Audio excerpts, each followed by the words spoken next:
I graduated in '67 and didn't know what I wanted to do with myself, to be honest with you. My dad wanted me to be a lawyer. I'm not sure I did. I was actually, to be honest, more interested in either being a journalist or getting in the movie business. I was very interested in movies. I took a job teaching just to feed myself. My father's a retired Social Security judge, and all his life he would cut little articles out of the paper and give them to me. One day he gave me a clipping from the newspaper, and the clipping was about a news conference that an Atlanta legal aid lawyer conducted in regard to a lawsuit that he had filed against a company called Fleet Finance of Georgia. And I read that article, and it mentioned Bill Brennan. And I called Bill Brennan, and he spoke to me for a while. And he told me a little bit about the issues involved in this type of abusive lending. And then a few days later, I received a packet in the mail. It was actually a rather large packet of copies.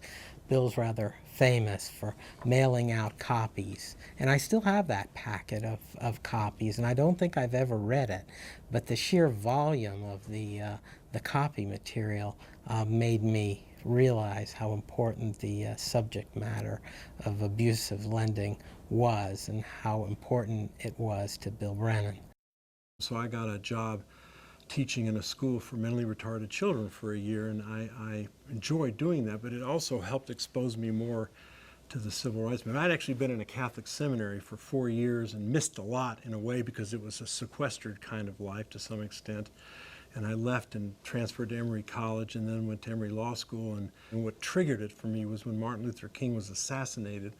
I was at a PTA meeting of our school, and everybody was crying in that month, and 68, and I thought, what's wrong? And they said, Martin Luther King has been shot in Memphis, and it just stunned me. And most of our kids were poor kids, and so I felt like I was maybe helping to do something then, but I realized, wow, I started realizing more than ever, look what this man has done, and I marched in his funeral. And I said, I've got to use my law degree to do something. And while I was thinking about it, I heard about Atlanta Legal Aid. Again, I heard Michael Padnos on the radio talking. He was the new director. The next day I went to see him and asked for a job, and I got it. I was so lucky to get it. And that's how I started. I came along right at the time when they were now starting to hire these idealistic lawyers right out of law school. I just, by luck, happened to come along at the time when there was a bit of a revolution, a big revolution going on. Actually, Atlanta Legal Aid had been around. When I was in Emory Law School, we were required to spend 2 quarters, I believe, in our 3rd year interning at Atlanta Legal Aid. Being a little country boy from Mississippi, I was thrown in here with all these raging Bolsheviks.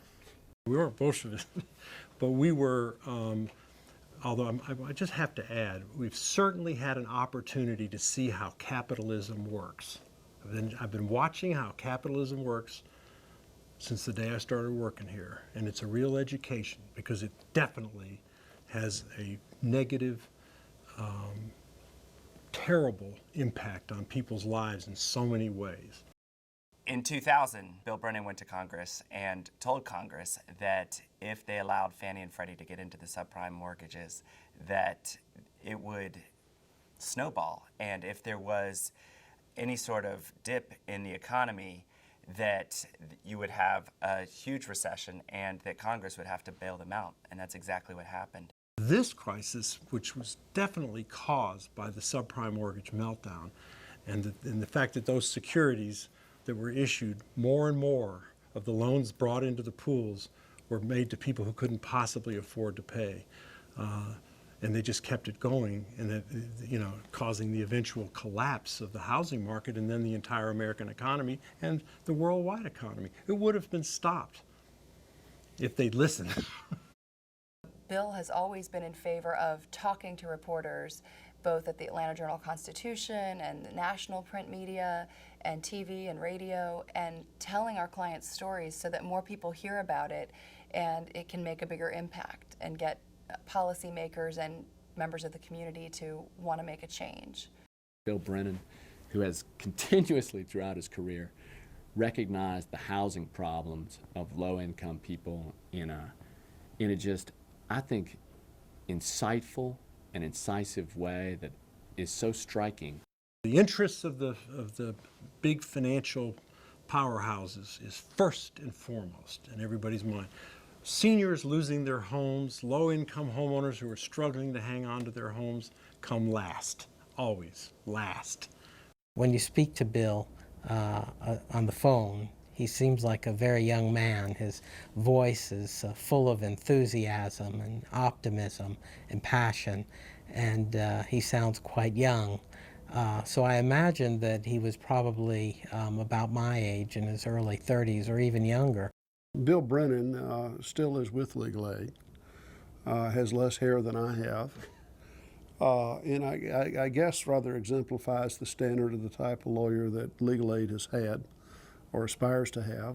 It was really help the client, solve the client's problem, get a good result, but also try to reform the system. That was what was the sense overall of what was. I mean, people were very excited, working around the clock, working all the time, really having fun. Once you learn about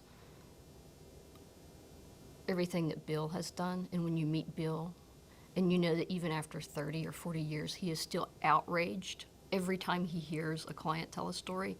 He's outraged. He's shocked after 30 years. I love Bill Brennan.